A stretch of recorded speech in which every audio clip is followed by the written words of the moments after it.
So inter heart study ಅನ್ನೋದು 55 ಕಂಟ್ರಿನ use ಮಾಡಿ dietary pattern oil pattern ನೋಡೋದಕ್ಕೆ ಮಾಡಿದ್ದಂಥ ಸ್ಟಡಿ. ಇದರಲ್ಲಿ ಅವರು ಏನು ಹೇಳಿದ್ದಾರೆ ಅಂತಂದರೆ, ಯಾವುದೇ ಆಯಿಲ್ ಆಗಲಿ ಆಲ್ಮೋಸ್ಟ್ ಸೇಮ್. ಕೆಲವೊಂದು ಆಯಿಲ್ ಒಂದು 2% ಕಮ್ಮಿ ಆಗ್ಬೋದು, ಇನ್ನೊಂದು 0.5% ಜಾಸ್ತಿ ಆಗ್ಬೋದು.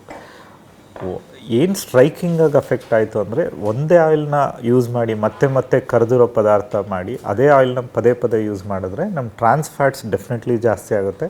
ಅದರಿಂದ chances of blockages are very high ಅಂತ.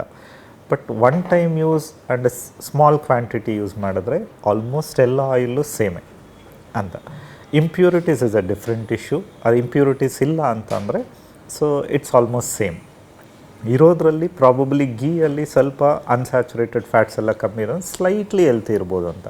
ಬಟ್ ಅಗೇನ್ ಈ ಎಲ್ಲ ಡಿಫ್ರೆನ್ಸಸ್ಸು ಪ್ರಾಬ್ಲಿ 2% ವೇರಿಯೇಷನ್, ಅದಕ್ಕಿಂತ ಜಾಸ್ತಿ ಅಲ್ವೇ ಅಲ್ಲ.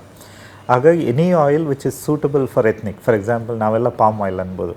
ನಾವು ಆ ಕಡೆ ಬೆಂಗಾಲ್ ಕಡೆ ಹೋದರೆ ಅವರೆಲ್ಲ ಬಂದ್ಬಿಟ್ಟು ಏನೇನು ಹೆಸರದು ಮೋಸ್ಟ್ ಕಾಮನ್ಲಿ ಇದು ಯೂಸ್ ಸಾಸಿವೆದಿದ್ದು. ಸೊ ಅವ್ರಿಗೆ ಅದೇ ಬೇಕು, ಸಾಸಿವೆ ಆಯಿಲೇ ಬೇಕು. ಸೊ ಇನ್ನು ಕೆಲವ್ರಿಗೆ ಕೋಕೋನಟ್ ಆಯಿಲೇ ಬೇಕು. ಸೊ ಹಿಂಗಿರುತ್ತೆ. Anything is okay, but quantity ಕಮ್ಮಿ ಇಟ್ಕೊಂಡು ನಾವು ತಿಂದದನ್ನ ಚೆನ್ನಾಗಿ ಅರಗಿಸ್ಕೊಳ್ಳೋಕ್ಕೆ ಆ್ಯಕ್ಟಿವ್ ಆಗಿದ್ದರೆ ಇಟ್ಸ್ ಆಲ್ಮೋಸ್ಟ್ ಸೇಮ್.